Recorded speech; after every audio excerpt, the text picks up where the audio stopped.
Hi everyone, this is Makula, and thank you for joining me for another Altenew video tutorial. Today we're going to talk a bit about creating geometric backgrounds using individual stamps. We're also going to do some masking, and we'll learn how to incorporate floral images into modern cards with geometric patterns. I will also share one of my newest ideas in terms of gold embossing. We have a lot to cover in this video, so let's get started. I'm going to give you a quick overview of the products that I will be using to create today's project. So first of all, I have this Sohcahtoa stamp set with some awesome triangles. You have your outline and solid triangles and also some striped ones. I've been dying to use this stamp set to create a background for a card for a long time, and I finally have. Next up, I have a superscript stamp set, and I'll be using this one for my main sentiment, and also a many thanks stamp set that I will use to create a secondary sentiment. I also have vintage roses here. Of course, no one can resist those gorgeous flowers, and neither can I. I will be using those to dress up my geometric pattern and make my card a little bit more feminine and girly. As for the inks, I plan to use Warm Sunshine, Frayed Leaf, and Coral Berry for the background, and also a lighter yellow buttercream ink for the roses, and a darker green Forest Glades for the leaves. I plan to use a third green color, the darkest one, for the leaves, but I thought it would be a little bit too dark for this project, so I skipped it in the end. Before we can do any stamping, we need to create a mask for our card. I'm going to use a circle die from Spellbinders. This one is about 2.5 inches across, and I'm going to create a circle mask out of thin printer paper. You can also use masking paper for this if you have any. I don't. I never buy it for some reason, so I'm just going to use thin printer paper. If you've never done masking before, it's vital to use something thin for your mask. Think something like a Post-it note, printer paper, or specialty masking paper. After you have your mask ready, go ahead and attach it onto your base panel or your card base. I will be doing a lot of heat embossing today, and I know that my cardstock will warp, so I'm not making a one-layer card. However, if you choose to skip the heat embossing, you can easily turn this into a one-layer project. So I'm placing my mask on my base panel, somewhere closer to the top, and using grid lines on my cutting mat to help align the mask. For my background, I'm going to use a tall triangle stamp from the Sohcahtoa stamp set, and I'm starting with a solid triangle. I'm going to build my background or my pattern from scratch. I'm using 3 colors of ink, and I will be repeating those as I'm stamping my background and cleaning my stamp after each impression to avoid mixing colors. So I'm stamping the first triangle, overlapping my mask. I want to make sure to define the edges of the mask as nicely, I guess, as possible, so this is why I'm starting here. Now, if you don't like masking, you can skip the whole masking part, stamp the entire background, and just add a die-cut circle on top. That would be much easier.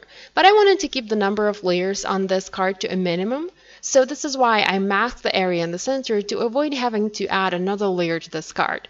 This is simply a matter of preference here. Now, I'm using inks by Altenew, and there's a specific reason why I chose those inks. And the reason is they do not stain stamps. They stain them just a teeny tiny bit, so I'm able to see through my stamps and align my stamped images much better, and I don't even have to create a grid for myself to be able to stamp this pattern. Obviously, this can be done using other inks, but Altenew inks are just the best for this. Okay, so I'm stamping my triangles and I'm alternating the colors, and I'm trying to make my pattern appear somewhat random. I'm using only 3 colors of ink, as I find that 3 is enough for the triangle of this size. But if you are using a smaller triangle, you can try to add more colors to this background pattern, maybe a lighter yellow and also a lighter pink. After I finished stamping this background, I removed the mask to check if I liked everything, and I have to say I was very happy with the way this pattern turned out. For now, I just need to set it aside and let the ink dry. Not to waste any time, I'm going to multitask and work on my roses now. I'm not going to do a detailed tutorial on how to stamp these, as there are quite a few of those on Altenew YouTube channel, so if you haven't seen them yet, be sure to check them out. I'm only going to use 2 colors of ink to stamp the first and the second layer of my roses, a light yellow and a medium yellow, and for the third layer I'm going to do something completely different, something I've never done before and only thought about today as I was getting ready to film this video. So I'm stamping my roses and also stamping 2 layers for my leaves, once again using a light and a medium ink, and also setting this piece of paper aside to dry. Now let's go back to our geometric pattern. What I'm going to do now is use an identical outline triangle and stamp outlines on some of my triangles in the background using clear sticky ink, and heat emboss those outlines using gold embossing powder. If you've been watching my videos lately, you know that I love gold and I often use it on my projects. So I'm going to use my heat tool and dry this ink some more. I need to make sure it's completely dry before I can do my gold outlining. I'm using an anti-static powder pouch to prep the surface for heat embossing. What this does is it helps to keep the embossing nice and clean and prevents embossing powder particles from sticking everywhere where they're not supposed to stick to. Next, I'm using an outline stamp, inking it up using clear sticky ink and stamping on top of my previously stamped triangles on my background. Sorry I had to crop a lot of the things out as my head was getting in the way all the time as I was trying to align everything perfectly.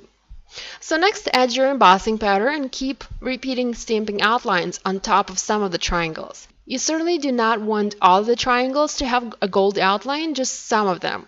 This will help with that random pattern look that we're going for here. And be sure to have that circle mask on as you're doing this. And voila! Our background pattern is now ready. You have your triangles stamped in 3 colors and you also have your gold outline. Looks very beautiful and kind of trendy too. So it's time to go back to our roses and add that third layer to the flowers and to the leaves. So instead of using a third color of ink, a darker ink, I decided I wanted to do something completely different this time. I wanted to add embossing powder. So obviously I went with gold, and now I'm thinking platinum or white would also look very pretty on those. So again, I'm prepping the paper for heat embossing using the third layer stamp, inking it up using clear sticky ink and stamping on top of the 2 previously stamped layers. Adding gold embossing powder on top, and here we have a gorgeous one-of-a-kind yellow rose. Don't you just love the way it looks? Absolutely gorgeous.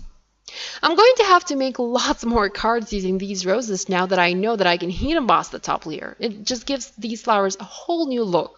So I'm doing the same procedure for the rest of the roses and the leaves, and then die cutting all of these using matching vintage rose dies. The next step is to create a sentiment for this card. I'm going to heat emboss a large, bold thanks, once again using gold embossing powder. I'm going to place this sentiment at an angle as I really do not want it to go just straight across. Placing it at an angle also adds a little bit of movement and dynamics to my card. Now my background warped a little bit from all the heat embossing, so I had to find a way to flatten this piece. I used to adhere layers of cardstock to the opposite side of my paper, but ever since Jennifer Maguire shared her trick for using craft foam to add dimension to cards, I've been adding a layer of white foam to the back of my heat emboss panels to help flatten them. And this is what I did here, and it really helped. Now this card already looks awesome as is, and I know a lot of people like a clean and graphic look like this one here, but I decided to take this project a step further and add a little bit of a creative mess on top. So I'm putting my circle mask back on to protect the sentiment area and adding drops of black ink. I'm using a small paintbrush, dipping it into my spray ink bottle and tapping on it with my finger to add teeny tiny little drops of black ink. The ink that I'm using is a very old one and I've had it for ages, and I'm only using it for purposes like this. If you think black is a little bit too distracting for this card, I think gold would also look nice. Thankfully, I don't have a gold spray ink, otherwise I would have definitely added it onto my card and would have ended up having way too much gold here. Now I can finally go ahead and adhere this panel onto my card base and add the die-cut flowers and leaves. I also created an additional sentiment, a thank you one, using black ink. I felt I needed to have a contrasting element against my background, and this little piece was a perfect match. Finally, I added a few peach enamel dots and a little bit of gold thread to complete this card. And here's one final look at this project. You can see the fun masked and stamped geometric background, heat embossed sentiment, 2-tone roses and leaves with the gold heat embossing and the drops of black ink. Thank you for joining me. If you have any questions, please leave them in the comment section below or in the blog post. If you liked this video and if you'd like to see more videos like this, please give it a thumbs up and be sure to subscribe to this YouTube channel for more inspiration. Thanks for watching. I'll see you next time. Bye.